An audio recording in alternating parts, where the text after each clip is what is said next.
어머니께서 올해 73세로 현재 함께 스님의 법문을 듣고 있는데요. 2년 전부터 저와 함께 불법 공부를 시작했습니다.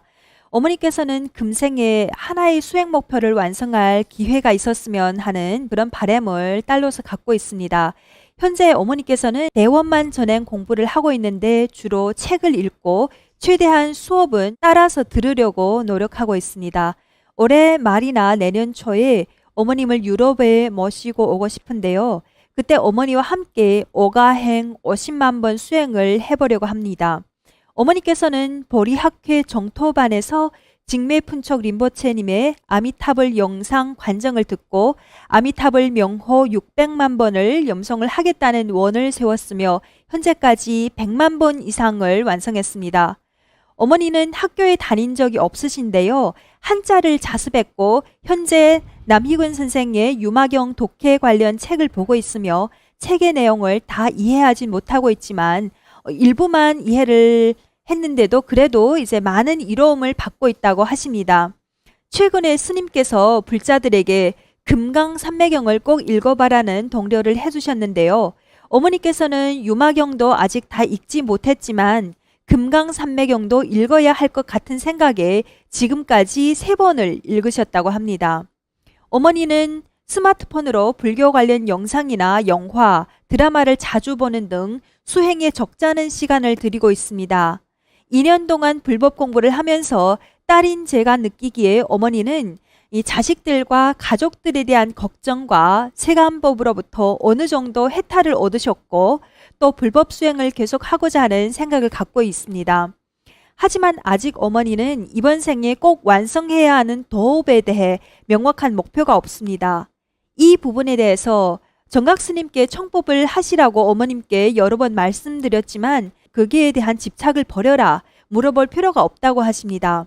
어머니의 그 대답에 내심 기쁘면서도 연세가 있으셔서 이번 생에 수행을 할 수 있는 시간이 많지는 않은데 이 세간의 흐름에 따라 산란해지지는 않을까라는 걱정이 들었습니다. 또 어머님께서 완전히 모든 것을 꿰뚫어 보시고 집착할 필요가 없다고 하시는 말씀이 아니셨기 때문에 걱정되기도 했습니다. 저는 어머니께서 이번 생에 불법 수행으로 최대의 이로움을 받으셨으면 하는 바람입니다. 이에 대해 스님의 가르침 청해 듣고 싶습니다. 두 번째는 부친 맹명포, 이 부친께서 1년 전에 돌아가셨습니다.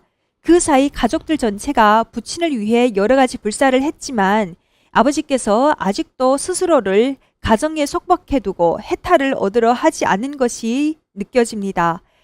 가족들은 부친이 정토에 가서 불법 수행을 하고 또 어느 정도 수행 증과가 있은 후 다시 세간으로 돌아와 불법으로 인간 세상을 이롭게 할 수 있었으면 하는 바람입니다. 이에 대해서도 본문 꼭 청해 듣고 싶습니다. 감사합니다. 3배 올립니다. 우리가 이제 어머니와 딸로 만나고 또 형제로 만나고 또 부부로 만나고 이런 인연들이 지구상에 사람만 70억이 넘는데 너무나 지중하고 지중한 인연이기에 이렇게 만나지는 것이거든요. 스님이 장지도 아주 지혜롭고 수승한 제자다 그랬지, 그제? 그런데 장지 어머니는 더 수승한 제자야. 장지는 딸이지만 아직도 엄마를 제대로 몰라요. 네가 지금 보고 느끼는 엄마의 모습이 다가 아닌 걸 알아야 돼. 우리가 세상에서 어떤 지식을 공부를 해서 학문의 깊이가 있고 없고를 떠나서 이미 어머니는 출발점이 네보다 더 많은 생을 수행을 해오셨던 분이야. 단지 이제 시절의 인연의 때라는 게 있어. 네보다 더 늦게 불법에 이 생에 들어왔다 할지라도 이미 닦은 근기는 더 많은 생을 너보다 수행을 했던 생이 있는 분이기 때문에 네가 염려할 수 있는 차원이 아닙니다. 스님이 이제 이 어머니를 관했을 때는 경전을 너무 많이 이 횟수에 집착을 해가지고 50만 번 수행을 해보라고 하려고 한다는데 굳이 그 숫자에 얽매여서 할 필요는 없다고 생각해요. 내가 뭐 이거 경전을 몇 번을 읽었다 이게 중요한 게 아니야. 단지 어머니가 좋은 세상에 나중에 가기를 바라느냐, 원이 아니면은 자신의 본연의 부처의 자리로 정말 깨달음으로도 환기본처하기를 바라느냐, 이 차이는 있겠지. 어떤 것을 원을 세우고 있는가. 좋은 세상에 가는 거는 지금 상태만이라도 해도 좋은 세상에 갈 수 있는 상태가 이미 되었어요. 어머니가 지금 수행을 해야 되는 두 가지 이유가 있어. 첫 번째는 지난 생에 자신이 닦았던 그 수행을 또 이 생에 어느 정도 되찾고 돌아가야 돼요. 이 생이 와서 세속에 나와서 숙제를 하고 떠난다 할지라도. 두 번째는 부친이 어머니하고 어머니가 수행할 때 함께 수행을 하고 있습니다.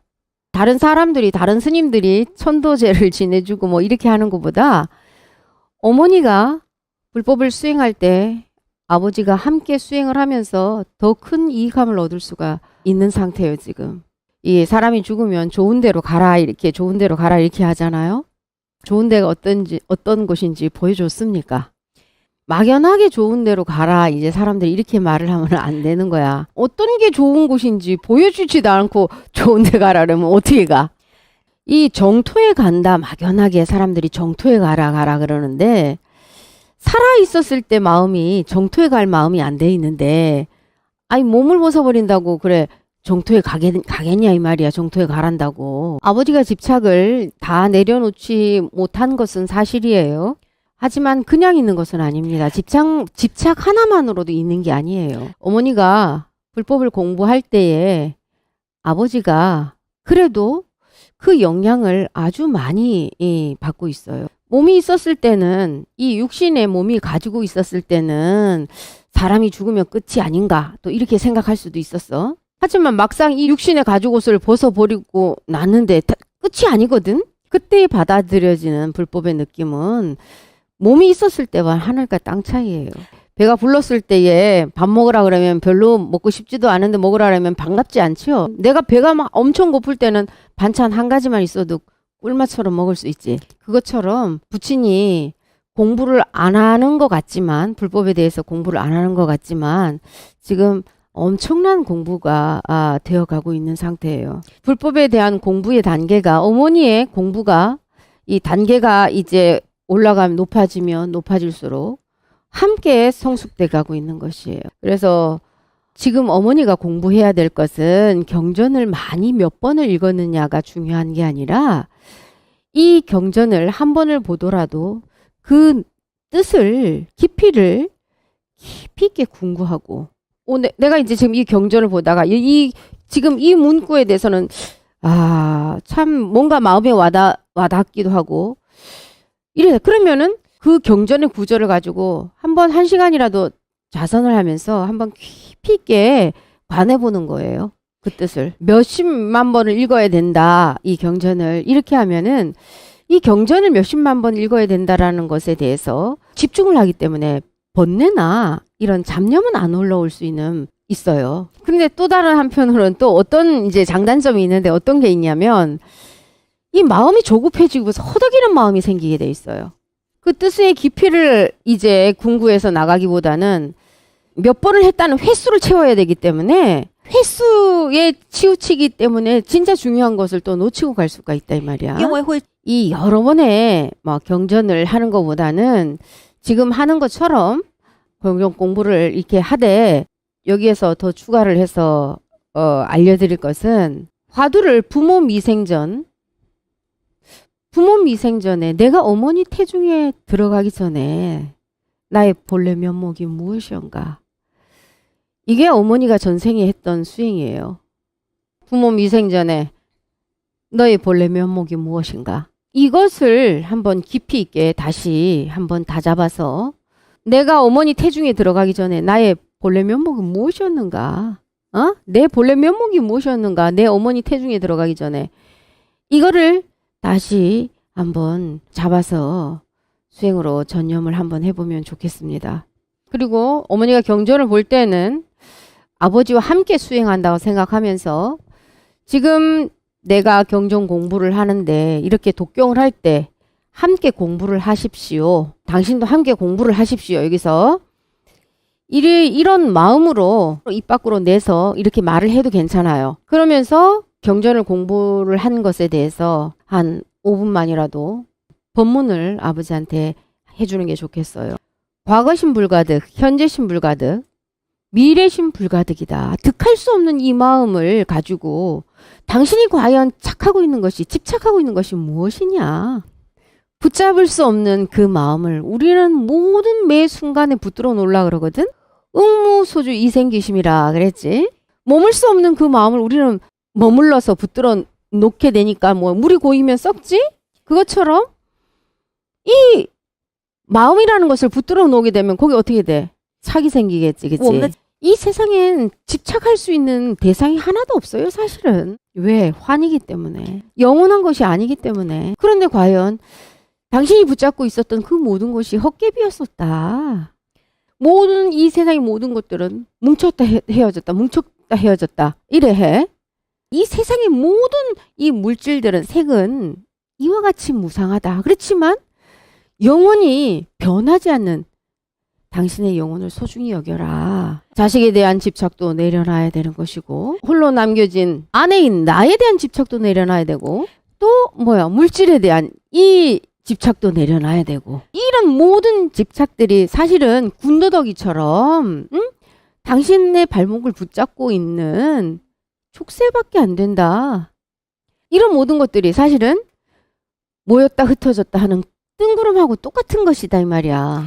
그러니까 이런 법문들을 불법 경전을 보면서 또 그때의 마음에 확 와닿는 게 있으면 그거는 몇 번이라도 반복해서 그 구절을 다시 반복해서 읽어보니 똑같은 말. 과거신 불가득, 현재신 불가득, 미래신 불가득. 이게 마음에 와닿다면 몇 번이라도 똑같이 한번 읽어주는 거예요. 그래서 이제 어머니가 스스로도 위하고 스스로의 수행도 완성하고 또 아버지도 함께 수행을 해서 아버지가 수승한 그런 차원이 되어서 차원이 되면은 가지 말라 그래도 가게 돼 있어요. 가지 말라 그래도 자신의 길을 이제 찾아서 가게 돼 있습니다. 이치를 알면. 그러니까 이거에 대해서는 이제 아버지에 대한 것은 걱정하지 않아도 됩니다. 어머니는 이제 이렇게 수행을 하시면은 금생에 있는 동안에 참 보람 있게 남은 시간을 보낼 수 있을 것 같아요.